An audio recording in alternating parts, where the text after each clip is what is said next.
Hey YouTube, welcome to the next Deck Tech Sideboard Guide gameplay. This time we are doing a budget deck.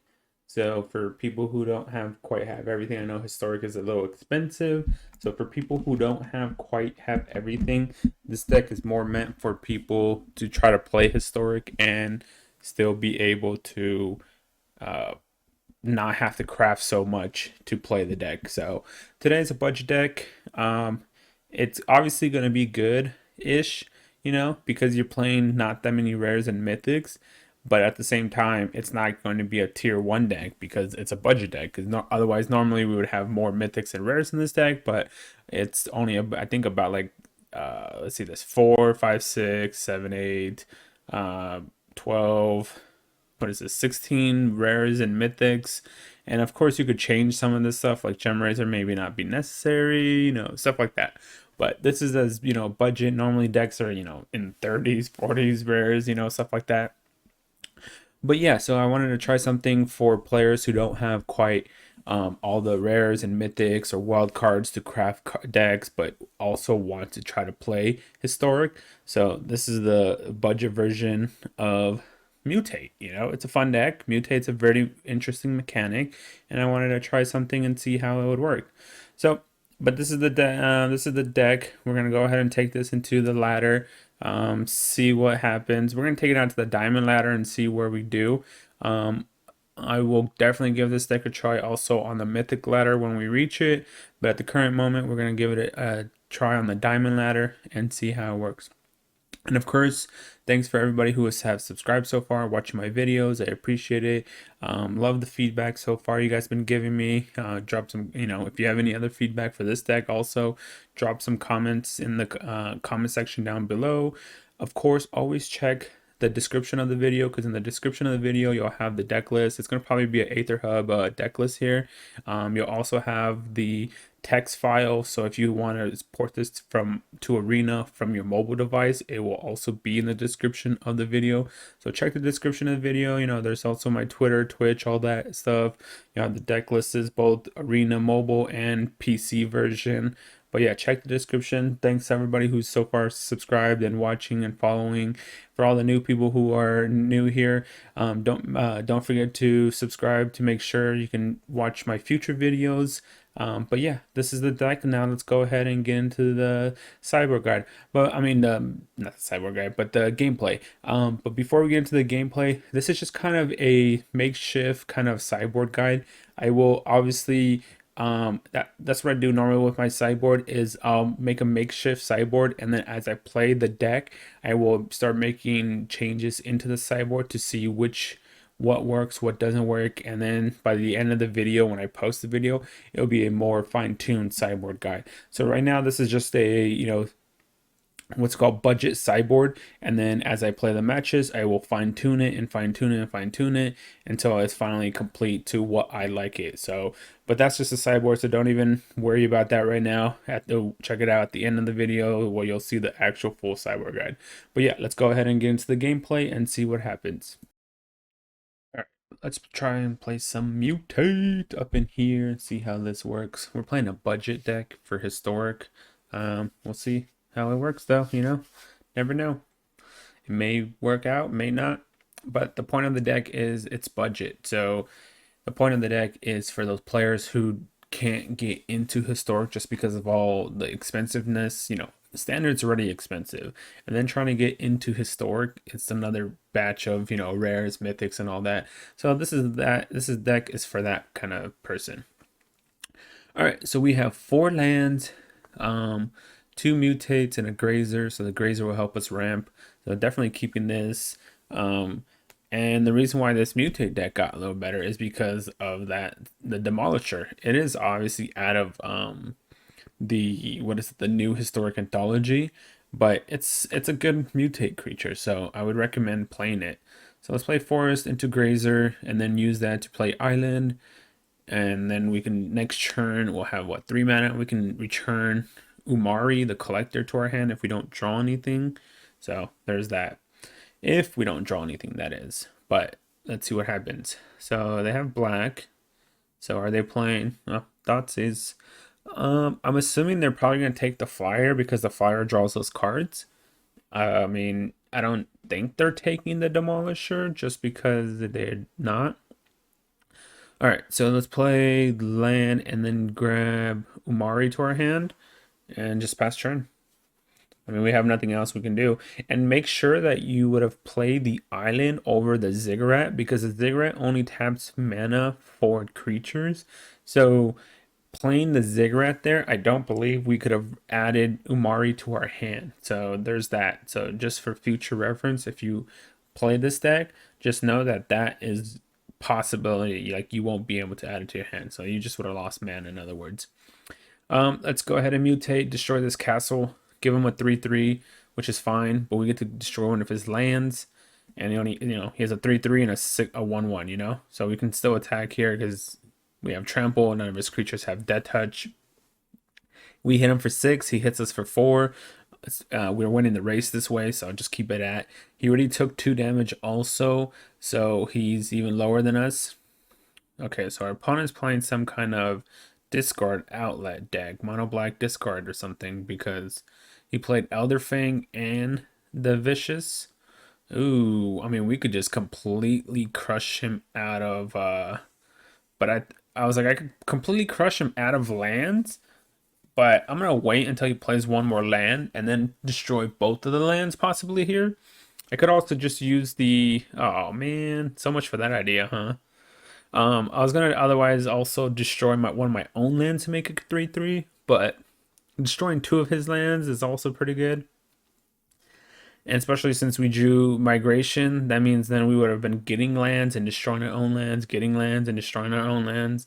We would have just had an endless cycle of 3/3s, as well as destroying their land. So, but all right, we can attack here because they can't block and kill it. They only have 5 power to our 6/6, so they can't kill our Sawdust. So I'm holding back Umari here for that reason, because they can just double block Umari and I only get to kill one of their creatures. So there's no point of doing that. Like I said, I can do. Let's see, I'm debating on which one I want to put it on. Umari or the, oh, he just conceded. Most likely I just put it on the Sawdust and destroy his swamp and give him a 3/3, and then at the same time I will grab a land, or I can destroy my own land and create a 3/3 and allow him just to have the 2 mana. All right, so we're playing against mono black discard. Let's see. Probably cut one of these sharks. What I'm trying to bring in, the Gemrazers don't, do anything. What I'm debating on here is bringing in the pack mate because it draws us cards. So I don't know if I don't need the Gemrazers. I don't need the life gain card because they're not really doing too much damage, and we're just bringing the wolves to draw us cards since they're trying to discard our cards. So let's just bring in the wolves to discard or draw cards. All right, opponent goes first. We have lands and creatures. We're keeping this hand. We got, turn 1 Grazer or an elf. Either way, on turn 2, we have 2 mana. Oh, wait, oops. Don't concede. Don't concede. Okay, Thoughtseize. What you gonna take out of my hand, opponent? I'm assuming. Oh, wow, to Grazer. Okay. Guess he didn't want me to ramp, and he'll probably maybe kill the elf. I'm assuming that's the thing. If he can't kill the elf, I guess I would take. Oh, I guess it does the same thing in a sense. So never mind. Never mind. Oh, okay. So I do have blue with the Ziggurat, but I won't be able to activate the effect. So I'm debating if I just foretell this instead, and then just play the land. Yeah, let's just foretell this. Play the land, pass turn. I could have attacked for 1, play the land, and then foretell.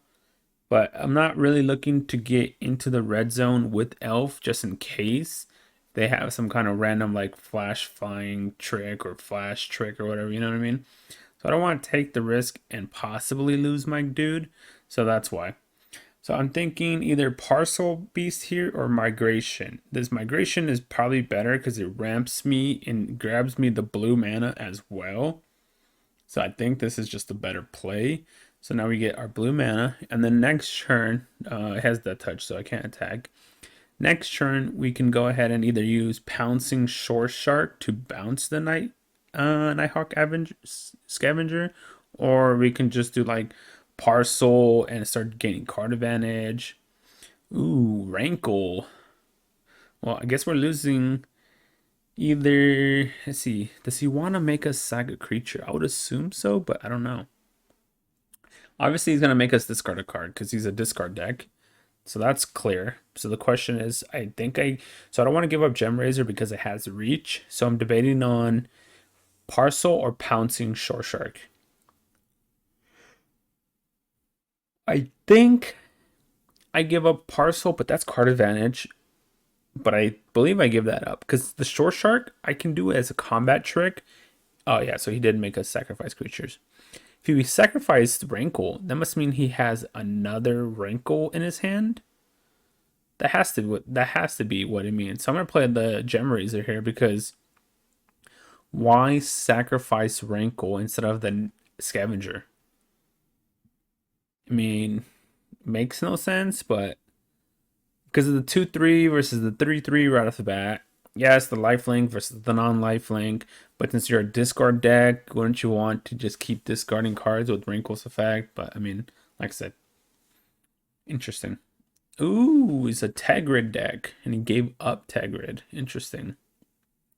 So I can bounce the Scavenger and then deal some damage to Liliana here, and then leave the Grazer in my hand, so that way I can discard it. Since this, I guess, I mean, I only have 4 mana anyway, so it doesn't really matter. I have to leave Grazer in my hand. So that's the play I'm going to do here, is I'm going to mutate this, bounce the Scavenger to, definitely put it under, because we were 4/4 versus 4/3. All right, so bounce the Scavenger, and then take action, and then we're going to attack the Liliana. Bring it down, and like if he discards our Grazer, who cares? You know, it's just a Grazer, and we still have this Packmate Wolf guy to draw us card. So I mean, we're looking pretty decent. We do have to kill this Liliana, but we're looking pretty decent because the Liliana can then use also her effect to start killing creatures once it gets enough loyalty. Bantu. Okay, all right. So play the land. The only thing that's going to suck would be if I draw a card I can't cast, because he's going to then just discard it with Liliana's effect. Let's see. Yep, I drew a card I couldn't discard. So what I should have done was I should have used the Ziggurat for the mana for the Packmate, so that way I could have added Umori to my hand. This way I would have had a choice to discard Packmate, or discard the Pouncing guy or the Umori. All right, we got Liliana off the board. Let's add Umori to. See, you can't play Ziggurat with the effect, so we should have done that last turn. We would have had Umori in play at the moment with the elf in play as well. There's Rankle. Okay, he's probably gonna make us discard a card again. So Umori leaves.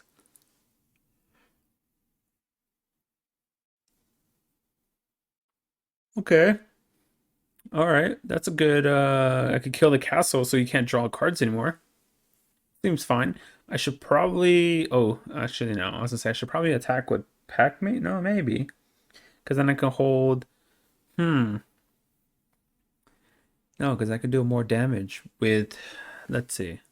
I could attack with Packmate and hold back the Demolisher for his creature, or I can just cast this and as a 6/6 and then just go into get aggressive against them and not give them a 3/3. I think getting aggressive against him and not giving him a 3/3 is better, because if he uses Rankle's effect now, I can sack the elf and then I'm hitting him for 9. So if he attacks here, I'm hitting him for 9. And he's not going to be able to get Blast Zone up fast enough to destroy my creatures. So there's that. And if he, like I said, if he does do the sack effect, he also loses Rankle. So then I hit him, like I said, I hit him for 9. So that's why I didn't use the mutate cost here, because if I would have mutated it, I would have probably put it on Elf. And then if he uses a sack effect, then I got to give a Packmate. And then if he gets a removal spell, then I lose all my creatures and my pressure. So I hard casted the Demolisher here so I can put a faster clock against him. Because this is technically a 2-turn clock if he doesn't block my creatures, because that's 18 damage right there. So he's going to put counters on Blast Zone. Okay. It's not going to be fast enough, unfortunately, opponent. And play the land, attack with the 2 creatures, and hold Elf back. It seems like that is the play. There's no reason to attack the Elf because he just blocks the Elf, and so we're just going to lose that for no reason. So if he wants to trade with the Packmate with Rankle, that's fine. And then we hit him for 6. I mean, it does slow our clock down, obviously, because now we're hitting up for 6. So it's going to turn into a 3-turn clock versus a 2-turn clock, but that's fine. He still has to deal with the 6/6. We have no cards in our hand, so he can't discard anything out of our hand. We could do 7 damage to him next turn. I mean, if he's going the Blast Zone route, then he has to then technically put counters on it again this turn, so he's going to take 7. And if we draw any Mutate card, then we can go ahead. Okay, sure. I was going to say, if we draw any Mutate card, then we can mutate the Demolisher and destroy the Blast Zone. So all the effort he put into increasing Blast Zone just will die, and it just becomes, useless. So it's at 4. We didn't draw Mutate, but we drew, I guess, a creature that can mutate and draw cards. Pollywog is pretty good for the fact in the Mutate deck, obviously, because it reduces the cost, and it lets us loot through our deck. So we could get rid of stuff. So I guess that's game, because he's down to 3. And that guy has Trample. The 6/6 guy has Trample. Alright, there we go. Game 1. We got it. Alright. We are playing against, well, we're playing the budget Mutate deck here again. We're playing against, it looks like, what is that, Kyria? So I'm assuming this is either blue-white control or Bant control. Because I think those are the only 2 decks that play Kyria, whatever it's called, in their companion zone. So let's pay 2 life, play the Elf. Next turn we could play Parcel. Actually, we could play the Migratory Greathorn because it costs 3 mana to mutate. So never mind. We're probably gonna do that just to ramp up. All right. So far, I mean, we don't know if it's blue, white, or Bant yet, but it's one of the 2. Let's see. Parcel on the Elf. Oh no! Wait. I forgot I can't activate the effect.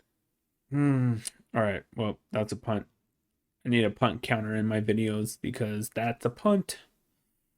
Because it costs the mana, so we didn't have the mana to use, and Parcel has to tap itself. So I should have done the Greathorn here on the Parcel, but if we get Baffling End here, that would suck. And they are definitely Bant control. Or Bant, whatever, mid-range control, whatever you want to call it. Alright. Man, we could have ramped so much here too if we would have just done this instead. We would have had an extra land, and then Sawtusk would have triggered again to get more land. That's unfortunate. Punt. But we gotta continue on. Alright. Let's activate. Take action. So it replaced itself. Yeah, that was pretty nice. I agree, opponent. That was pretty nice. It just legit replaced itself. All right. All right. See, should have been like this last time. You're Sharn, that doesn't do anything. That doesn't do anything. All right. So Sawtusk a land away and hope they don't have like Wrath the God, I guess. So, and we also get to search our deck for a land. So destroy. Yeah, let's get rid of Breeding Pool. They have 3 white. Let's just take away one of their green mana. I know they have a forest in their hand, but you know, it is what it is. Well, thank you. I know it's nice. And then we can also hold up the Parcel's effect. So no attacks. Well, 1, because they could double block and kill it, but 2, we'd rather you just use Parcel's effect. Parcel's still underneath, so Let's hope they don't have Wrath the God. I don't think they Wrath the God here because it's technically they have 2 creatures anyways. What they don't realize is that we have another Sawtusk in our hand and we're just going to blow up all their lands next turn. Sure. Because right now they're like, okay, we could just chump block. We don't need a Wrath the God. But yeah, next turn it's going to be on like Donkey Kong. Pollywog.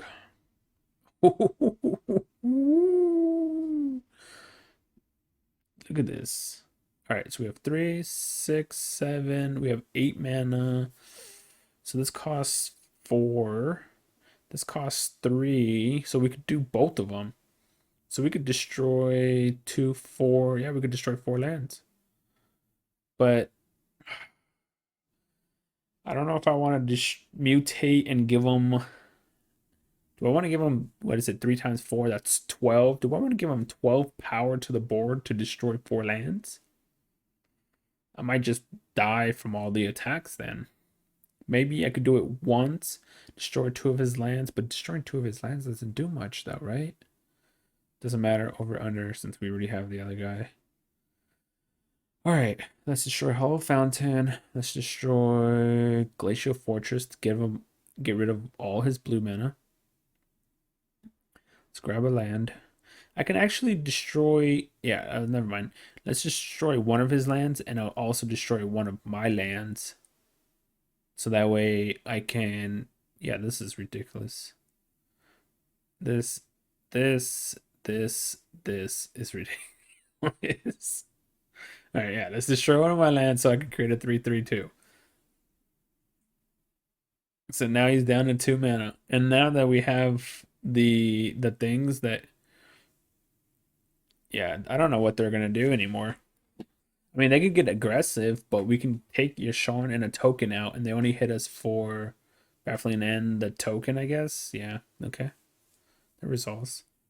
We can even chump block with the elf. Wow. Oh, he just, what? Oh, I guess he doesn't want us to activate Sawtusk during the combat. Yeah, that makes sense. But I don't know. I would have taken the token still. That's kind of odd. Pollywog. So I can mutate this guy again, or I can cast Umori instead and then mutate it next turn. This creature. So I'm just going to do that instead. Oh, I can still mutate apparently, but I don't want to mutate right now because I want to do it. No attacks. They can't attack anymore now because now we have a 6/6 and a 4/5 in play. Sure. Ooh, that does, but it doesn't do any. Oh my gosh, what a draw. What a draw. Look at this. No, oh no. All right, so that's punt number 2. Misclicked. That's punt number 2. I need a punt counter. Whatever, we're still fine. Under. I mean, we're still fine. They're not, they just because they have no lands. We had another one. Okay. Can't attack. I could just wait for Crater Hoof Behemoth here and just win the game with Crater Hoof. There's like no, yeah, he doesn't have double white, so you can't like Wrath the God. Hydra Crisis doesn't do anything. Sure. Let's see. So we're gonna parcel at end step. Parcel. What do we hit? Land. Okay. Maybe I should have added. Oh, there we go. We could bounce. Oh man. Okay, so on Auspicious here, we could bounce the token or something like that. It's gonna mutate twice. Maybe I should have kept that land in my hand though. So let's do this. Oh, that would have been a good card to draw, because that would have gave us flying and draw power. All right. Let's target a creature opponent controls. What am I? Okay. He's just conceding. I was gonna say bounce the token, but never mind. All right. So what are we bringing in against Bant control? Don't care for that. Don't care for that. And I guess don't really care for that. I mean, I cut the... No, there's nothing I'm cutting. I'm just going to run it back. I don't care for any of those cards against this deck. So we're just going to run it back. Let us see what opponent can do. What is his... How does he spell his name? C.S. Teal? What you got, opponent? What you got? All right. I mean, I'm not mulliganing this hand, but it's not the greatest hand, but it's still a hand. It's still a hand. Because we get to ramp here, and then we can parcel. I mean, we drew a land, so we get to parcel. Otherwise, we were going to parcel regardless, but now we get to parcel and use the effect in the same turn. If we want to do that, we could also just do Pollywog, but I think you just want to do parcel here just so you could get card advantage. I'm assuming they have a growth spiral in their hand. Yep. Because I don't think there's anything in their colors that they would have that has instant speed for like green white, or you know what I mean. So no attacks, and then we'll just use parcel's effect. Get us some card advantage. They're probably going to have a baffling end or something here. Or, okay, they're shocking for like a Wrath God, maybe? Interesting. Yasharn. That doesn't do... I mean, I guess it gives them their lands, sure. There's that guy. There's the guy who won us game 1. So, that's pretty cool. Oh, we drew another one. I need the one guy first to start really going off. The migration guy would be nice, you know. So we're just not gonna cast the other Pollywog because we don't want to, you know, throw a bunch out into a board wipe, and we still could use Parcel's effect by not playing the other Pollywog. Nissa, okay, that's a card. That's a pretty good card. I mean, that 3/3 can't deal damage because we have a 2/4, but at least the 4/4 can attack. So we're taking at least 4. Let's see what they do, though. All depends on what they got. Okay, he's untapping Glacial Fortress, okay. I mean, if he attacks... Okay, he didn't attack. Well, he could have attacked the Sharn, though. It's kind of odd. Okay, so this is the card I was talking about. All right, so let's see. We have 1, 2, 3, 4, 5 mana. 5 mana. I could do this for 4. I could destroy a land. Okay, what am I discarding? I think I discard... I'm wondering if I should keep Gemrazer for the trample and discard maybe Pollywog? Put this over it. Destroy the land. Yeah, that's the right land too, because it gives them multicolors. Guess I should have done that one first. Man.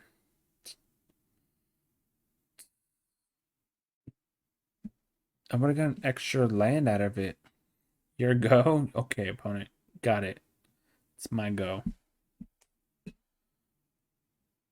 I guess it comes down to if you wanted... No, actually, maybe I did it right. It comes down to if you want to destroy something or get a land. Because, I mean...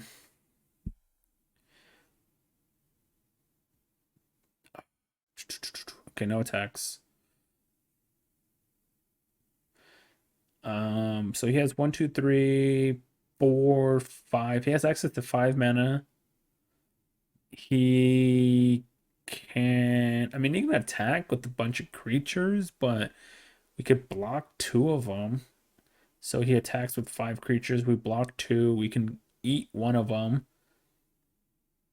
So only 3 get through, so that's 3, 6, 9. So 9 damage is a 2-turn clock.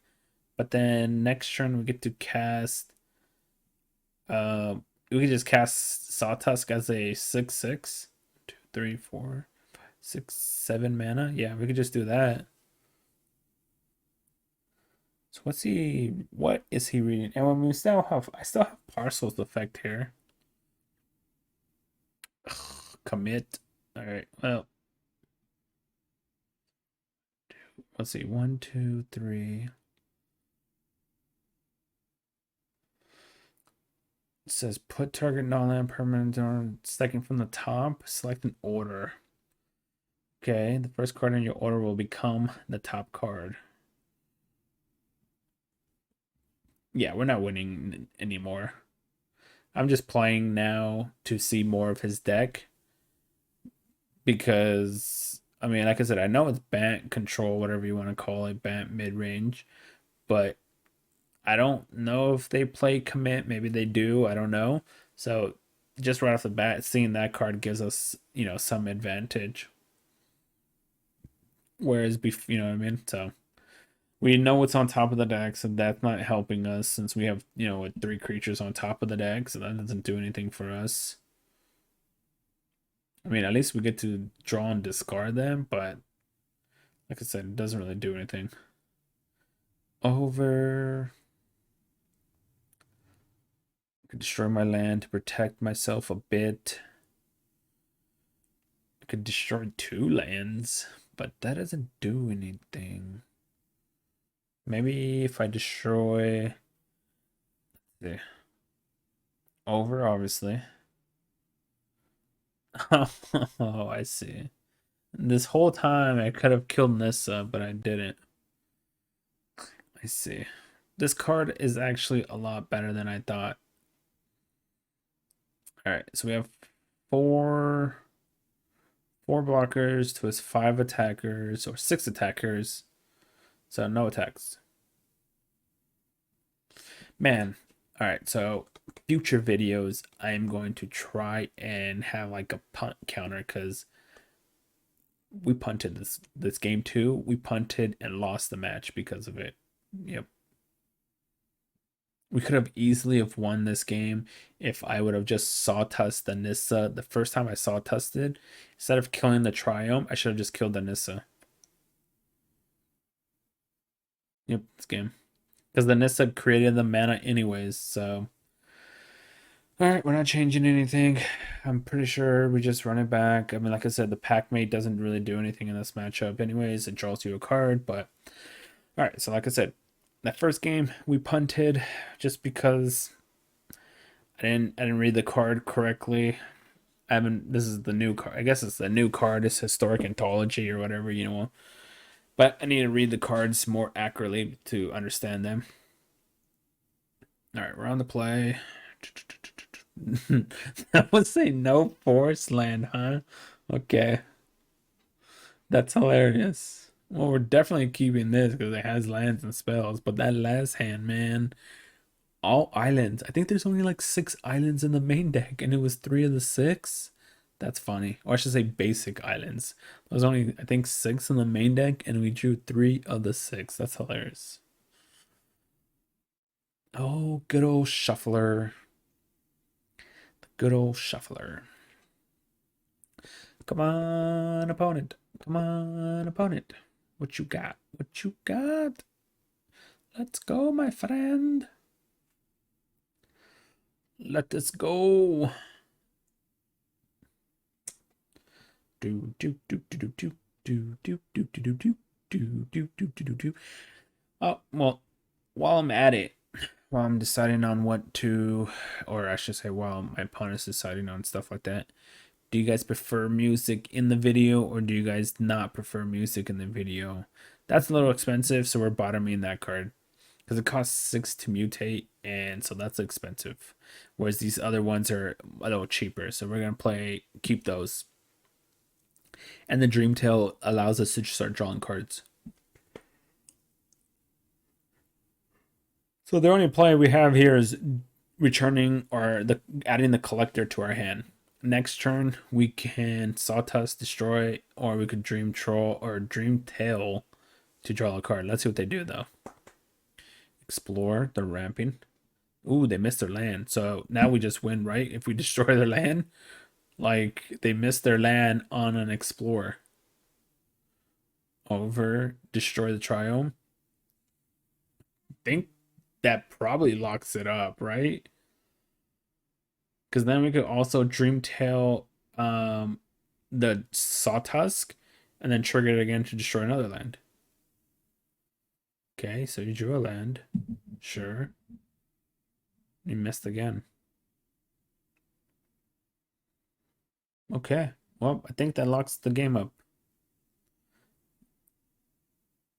So I could wait. He only has 2 lands. So I'm waiting here because I rather put it on maybe Umori and draw a card and make it a flyer. At the same time, this 3/3 is blocking, or this 4/5 is blocking the 3/3 effectively.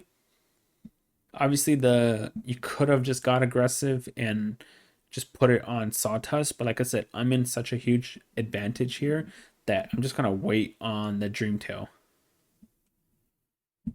Like, I could just, by playing Umori, I'm cheapening all my creatures now. So when I do Dreamtail, I can cast multiple spells per turn. There's no way we're losing this match. Otherwise, if I was, say, in a bad, I mean, if you were in a bad position, actually, you just still cast a collector because, like I said, it reduces the cost of all the creatures. That's what I would do. I just keep setting up to the board. So, see, and now it's also lethal because if he blocks the Sawtusk, he tramples to 3, and then the collector does 4 damage to him. What the heck is attacking? I guess he's just conceding the match because we have 7 to the board. Good game, opponent. Sorry for the sorry for the destroying your land. Shatter. There it is. Game. Alright. So we are playing a Budget Mutate deck today in Historic. So let's see how this works out.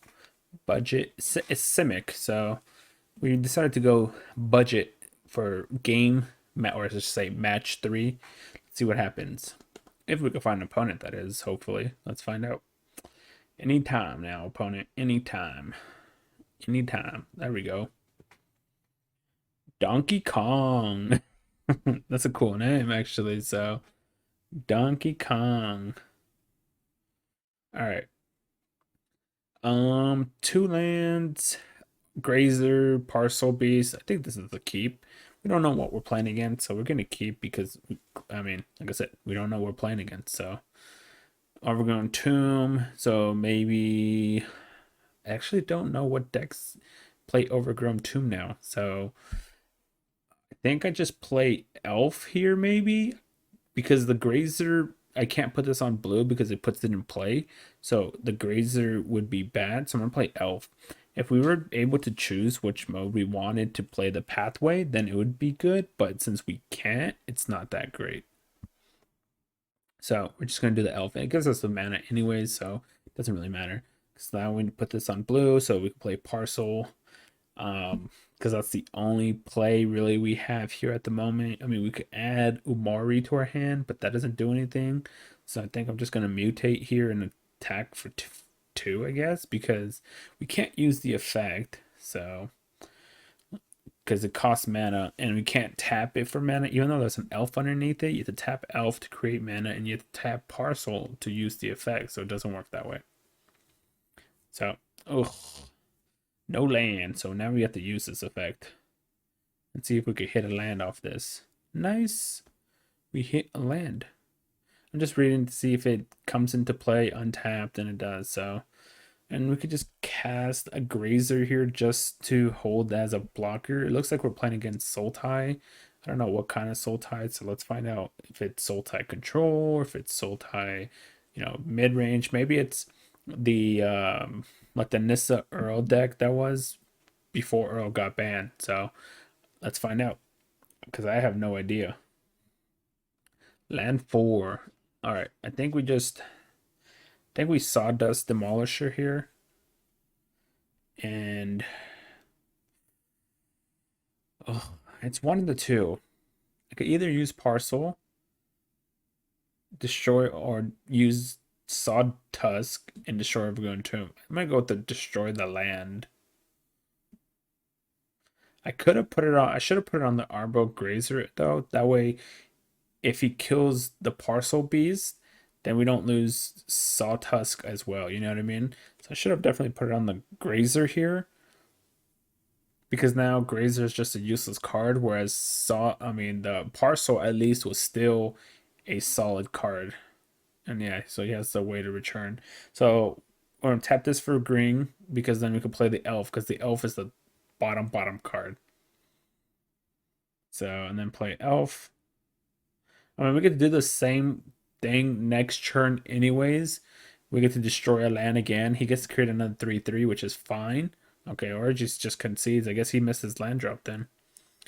Because we could just do the exact same thing and destroy another of his land. So I'm assuming he missed his land drop, and since we're doing the exact same thing, he decided to concede. So it looks like we're playing against some Sultai control deck, or Sultai mid-range, whatever you want to call it.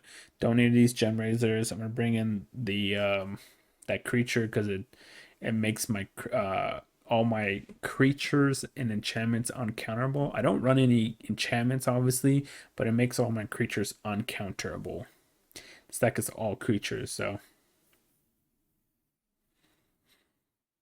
Okay, so let's go Donkey Kong. What you got? Yeah, Destiny Spinner. I was trying to think of the name for a moment. All right. I mean, we got lands and creatures, but it's a slow hand. I hate mulling, so I'm gonna keep. I'm one of those kind of players who just hates to mulligan. That was a good draw though, so I don't want to take any damage. This creates any mana for any colors, and then we could put the breeding pool in tapped. Otherwise, there's no point of shocking the breeding pool, because we could just play the Ziggurat and take no life. Yeah, it looks like he's just some. Oh, he might be what's it called? Not Sultai control, but the Ultimatum deck. That's what it is. Yeah, this is definitely the Ultimatum deck. All right. So we just do Parcel on the Grazer and then use Parcel's ability. So yeah. So Parcel the Great. Let me make sure I tap right just in case. I don't think it. Oh, actually, it does matter. What am I saying? Because the Ziggurat says only to cast creatures. So make sure you definitely use Ziggurat to cast your creatures all the time. Because now, if I would have had Ziggurat up, because it most likely would have tapped maybe Breeding Pool and Island. So, and if the Ziggurat was up, we wouldn't have been able to use Parcel's effect. Yep, cultivate. Yep, so this is Sultai Ultimatum. This is Sultai Ultimatum. Alright, let's see what we could draw. Not exactly what we were looking for. We don't have enough mana to do the Starrix. So I guess it's just play Parcel. I mean, not play, but like use the effect of Parcel and cast Destiny Spinner. I mean, he can't play Ultimatum yet because he's going up to 6 mana. So there's that. We have that to our favor. Plays the land, sure. I mean, it's a card advantage card, so I'll take it. We were going to draw a land. Better to just put it into play for free. All right, we've got to try to dodge Ultimatum next turn. He has 3, 6, 7. And then the land would make it 8. So let's hope he doesn't have Ultimatum, because we're going to do some shenanigan stuff. 1, 2, 3, 4, 5, 6. We can't put this on the Destiny Spinner. We have to put it on the Parcel, because Destiny Spinner is like the, yeah. We could maybe put it on the Destiny Spinner. Do I want to activate? It's like, do I want to activate Parcel, or do we want to put this on? Yeah, so you can't put it on Destiny Spinner. I thought. All right, over. We get, okay. We're going wide, so that's good. Just attack for 8. So even if he has Ultimatum here, I guess we're fine because we have 4 creatures on board. Okay. Explore doesn't do anything. Okay, well, we just won the game then. All right, that's game. that is game. We could just mutate this on this, bounce Elder Gargaroth, and then trigger this effect again. Oh my gosh, this is going to be ridiculous as well, but there it is. Boom, game. Easy against Sultai Ultimatum. Hey YouTube, welcome to the Sideboard Guide. And the Sideboard Guide to Simic Mutate, but the budget version. And it's budget because there's only like, what is it? 4, 5, 6, 7, 8. What is this? Another about like 12 to 16 rares and mythics, and some of these you don't even have to play necessarily. Like obviously you don't need to create a hoof behemoths. I've actually cut some. I actually, what am I saying? Actually cut some. I've cut this guy down to 1 several times, so maybe 1 is just perfectly fine here. You can easily change these lands. I mean, I would say keep breeding pool, and out of standard you should probably have this land anyway, so like you shouldn't have a problem swapping into from standard into historic with this deck. I mean, with the exception of obviously the Sawtusk Demolisher, you most likely already have Gemrazer. You probably already have the Collector. So the only thing that you wouldn't have would be Crater Hoof, Sawtusk, and Breeding Pool. And like I said, you could cut the Crater Hoof down to 1. I've been doing sideboarding this guy out a lot in my matches, but since I can create so many creatures so fast that I leave this in because it gives +X to all my creatures. Plus when I use this guy's effect, or when I mutate and his guy triggers, when this also could trigger and come into play, and then for free because of his effect. So that's why I have 2 in the deck. But like I said, you can easily cut this down to 1. It's still an 8 mana cost card, so just keep that in mind. Obviously you are ramping with my Migratory Greathorn, Arboreal Grazer, Llanowar Elves. I mean, you do have ramp, so that's why I left it at 2 just to try it out. But give it a try at 1. If it's not getting in your way, or if you're not drawing it, it's not affecting you, leave it at 1, and then try it maybe if it's fine, and you could try it out 2. It's up to you. But it's a budget deck in the sideboard. There's no rares or mythics. It's just all commons and uncommons, and just the main board has some of the commons and uncommons. So very budget for historic, because historic is obviously very expensive and whatnot. So, and this is a very good deck. It got me to diamond, and it's doing very well in diamond. It did very well in platinum. Like I said, it got me from platinum to diamond with this deck. So it's a very solid deck. Give it a try. I'm going to give you a sideboard guide right now to some of the decks that you'll see in historic. But I appreciate all the people who have subscribed so far and watching me. Thank you for supporting me. And for all the new people who are watching, don't forget to subscribe so you can see future videos. I do videos for both standard and historic. I'll switch off between, depending on which format is having. If one format is very stale, I'll go to a different format. If that format is very fun, I'll stay in that format. So I switch around. But obviously, if you drop some comments down below, you can ask me for which format you want to see more of, and I'll go ahead and make more decks for that format. But at the moment we are switching off between each other, and obviously with the new set coming out, there's gonna be a lot of standard in the next week or so. But today we have historic, and so go ahead and hit that subscribe button, hit that follow, hit that like button, drop some comments down below. And as always, in the description of the video, you're going to have the Aether Hub deck list. So you can port it, or you could see the list. You could on Aether Hub. I'm also going to post this on Aether Hub. You're going to obviously see this on YouTube. So follow me or whatever on Aether Hub if you have Aether Hub, so you can see, because I'm going to be posting decks both on Aether Hub that I do videos for and I don't do videos for. And I'm going to make all my decks public so you guys can all see them. I'm not going to have anything hidden so you won't know. So there might be some decks that you'll see prior to the video coming out, and then there might be decks that where you'll see I didn't make a video for, but it's still a solid deck. Like I have a blue black control deck that has 0 Kaldheim cards in it, and currently that list right now from the MTG Assistant or Aether Hub, whatever, it is currently 6-0 right now. So that might not be a deck I'll post, but I'll post it on Aether Hub. So go ahead and follow me there, follow me on YouTube and whatnot. Let's get into the sideboard guide now. Enough of that. So the first deck you're going to see is probably going to be Gruul Aggro. Obviously it's a solid deck. I think Aether Hub puts it as one of the top played decks in the format.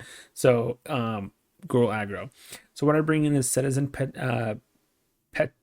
petitioneer. What am I saying? Pet is petitioneer.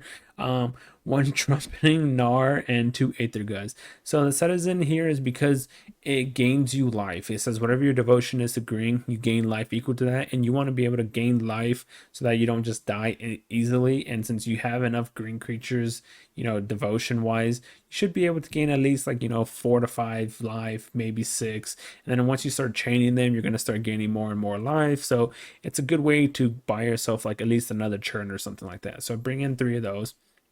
I bring in the Gnar because he's a 3/3 for 3, so it can almost trade with every creature they play. Obviously, if they put the one dude, got his name, but the 3-drop, either you could give him haste or you put a counter on him. Obviously, if they put him and put a counter on him, then you obviously can't trade. But other than that, it should be able to take down most of their early drops.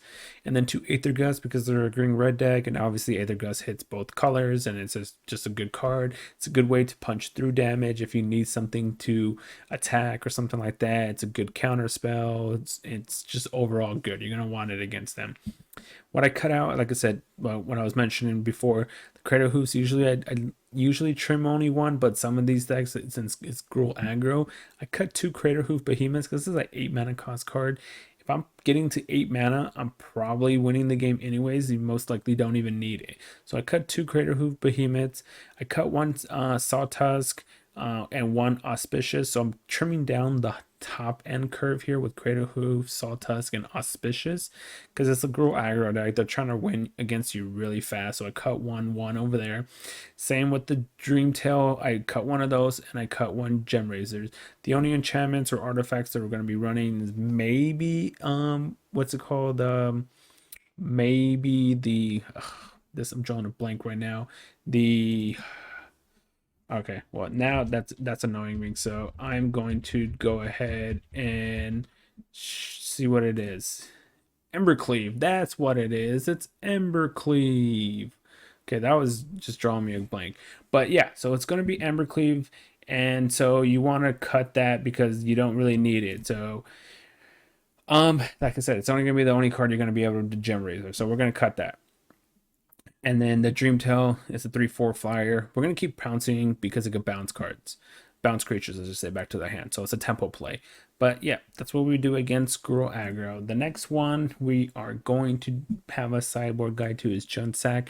We don't have very much against Junsack. I know it's a very popular deck. If it isn't, I think it's the number 2 deck most played or something from what I'm hearing or from what I see and stuff like that. But currently I haven't played against it much. Maybe it's a more bigger deck in the Mythic ladder, but I'm playing this currently in, like I said, it took me from Platinum easily to Diamond, and I've played it a few games in Diamond, and I haven't really seen Junsack yet. So like I said, it might be bigger once I'm in Diamond and play with it more, or if it's just maybe a Mythic deck. But I know Junsack isn't the easiest deck to play, so maybe it's a Mythic deck. But if you're playing this to get out of, say, Gold and Platinum, like I said, I haven't seen it much. So I didn't create too much of a sideboard. Obviously, once I get higher on the ladder and I start seeing it more, I'll create a better sideboard against it. But at the moment, I bring in 2 Reclamation Sage so I could destroy the Witch's Oven, and I cut 1 Crater Hoof and 1 Auspicious just to trim down. I leave a Sawtusk, obviously, because it could destroy Witch's Oven. Gemrazers could destroy Witch's Oven, so we do that. So like I said, I just bring in 2 Reclamation Sages to destroy Witch's Oven. For the rest of the part, you should be fine because all your creatures have either 4 toughness. This is a 2/4, this is a 3/4, this is a 4/4, 3/4, 4/3, 6/6, 6/6. So they shouldn't be able to go through your creatures easily. So you just have to be able to stop the Witch's Oven Cat combo constantly doing damage to you. So that's what I do against Junsack. That's also probably why I don't have too much against them. But like I said, if you see more, then you can add more to your sideboard against them. But at the moment, I'm not really seeing much. Another deck you're gonna see is blue-white control, and that's why we have a pretty decent amount of blue-white control, because obviously playing a creature-based deck, you're not gonna be great against blue-white control. And so what I bring in is 2 negates, 2 destiny spinners, and 2 disputes. Negate, obviously you could counter Teferi or the board wipes or something like that. Same with mystical dispute, you could use it to counter something in a clutch moment. But the destiny spinner is there because once you cast destiny spinner, it says now your creatures can't be countered anymore. So now we get to just cast cast every card, and we don't have to worry about any counter spells. And it's a 2-drop, so that's why I bring that in. Then you use like the negate and mystical disputes to counter like their board wipes. What we cut is 2 Gemrazers. The only enchantment they might have, I mean, they might probably have Baffling End or something like that, I guess, but that's fine. But otherwise, it's like it's content, maybe Baffling End, maybe even Cast Out. I mean, but like I said, Cast Out is also 4 mana. With 4 mana, we should have a lot already onto the board. I cut definitely 3 Pouncing Shoresharks. They don't run any creatures other than maybe Shark Typhoon cycles, which is fine. I could go over the top with, or I could go wide against Shark Typhoon. When they cycle it, I can easily go wide against them. And 1 Crater Hoof Behemoth, because like I said, if I don't have, say, Destiny Spinner out in play or Negate or Mystical Dispute, I'm playing 8 mana to get it countered. It's not worth it against them.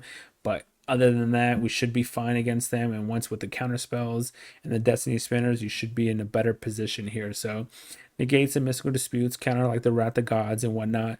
Destiny Spinner, you cast it, so now they can't use Absorb or whatever counter spells they play. Gemrazer doesn't do very much. I mean, it does. You can, if you don't want take Gemrazer out because you want to destroy, Baffling Ends and stuff like that, you can cut, 1 Dreamtail Heron and even maybe Auspicious because it's a expensive card. But the good part about Auspicious is it can make you go wide, so that's why I kept it in. But if you're having problems with Baffling End and say Cast Out, leave the Gemrazers in and cut the Dreamtail and then Auspicious. That's against blue-white control. Now, another deck you're going to see is, I mean, like I said, I know you'll see it because last season when in Mythic, I saw this a lot. And so I kind of already created a sideboard guide against it. Same in Diamond. I saw this deck in Diamond a lot. So I created a pseudo sideboard for it, and like you don't really need much because you're destroying their lands and you're going wide. So the only thing I need to counter is Sultai Ultimatum. If I could counter Sultai Ultimatum, I'll be fine. And so that's why I only bring in 2 negates, 2 mystical disputes, because I need to counter the Sultai Ultimatum. Because if they're just doing 1-for-1s against us, that's not going to do anything. Because we're definitely doing more than 1-for-1s. We get to play mutate. If it's auspicious, put a bunch of things out on the board, or Migratory Greathorn, put a bunch of lands in play, start destroying their lands, start destroying our lands, go wide. So I want to counter the Sultai Ultimatum. And since they're not really running too many creatures, I take out 3 Pouncings and 1 Gemrazer, just because Gemrazer, like I said, they don't really have enchantments or artifacts that I care for. And Pouncing, they don't have any creatures that I want to bounce, so I do that. And like I said, I keep Crater Hoof here because I can easily do like an OTK against them, since they're a control deck that doesn't play counter spells. They just play, to the board and then ramp to their Sultai Ultimatum. So that's why, since they're ramping to their Sultai Ultimatum, I want to be able to counter it. So the last deck you're going to see is Bant Midrange. It got kind of a spotlight, I think, at the MPL a little bit from some of the higher end players, I believe it was. I don't know but Bant Midrange, you'll see, I've played against it a few times already. And so once again, this is going to be the same kind of aspect. We bring in 2 negates, 2 Aether Gust.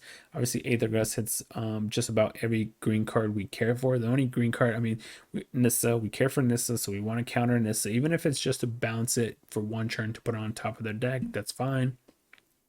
We can also slow them down by playing Aether Gust on your Sean or something like that. But you could use it on Growth Spiral stuff. There's a lot of things you can use it on. Explore, Growth Spiral. So we bring in Aether Gust, but mainly it's there for the Nissa. And then the negate to counter Nissa or something like that. And I cut 2 Gemrazers. They don't have any enchantments or artifacts we care for. Otherwise, this is just a 4/4 for 4 mana. I cut 1 Crater Hoof Behemoth because I only need 1. And I cut 1 Pouncing Shoreshark because they only have what? Yasharn, Nissa, elemental token lands, whatever you want to call them, and what is it, the Hydroid Krasis. So it's not really bounce. You definitely don't want to be bouncing Hydroid Krasis with this. So that's why I cut Pouncing Shoreshark. So, but yeah, that's the sideboard guide I've been using so far to get this deck from Platinum to Diamond so far. And like I said, it's a very budget deck. You can easily cut 1 Crater Hoof Behemoth, and then you only have, what is this, 4, 5, 6 rares, creature rares, 1 mythic. I don't even really cast this guy that much either, but obviously since he can reduce the cost of my creature spells is why he's there, and he's just a free card in the companion zone. But like I said, you don't even need this guy, but since I have him, there's no reason for me not to put him as my companion. But if you have even less, say, rares and mythics to craft, or you don't have him, you could even leave this guy out. It's perfectly fine. Like you said, in the 3 matches that you saw, I think I casted him once, so he's not very much casted. And then like the 10, 12 matches that I've played, I've probably only casted him or grabbed them out of the companion zone and casted him like twice. So like I said, he's not, you don't really need it, but since I have it, there's no point of me not putting it there. But yeah, it's very budgety. Just the lands, you should have these from standard, and then you just need these. The rest of everything else is common and uncommon. But yeah, hopefully this deck, you give it a try. Let me know if you do try it. Drop some comments down below. Let me know how you do with it. It should easily take you, I would say, if you're playing this, definitely a good deck for gold. I took it from platinum to diamond. It should give you a pretty good result in platinum as well. So, but you know, it might not be your play style, so you gotta play to your strengths. But let me know how you do with this. Hopefully you guys subscribe, and I'll see you guys in the next video.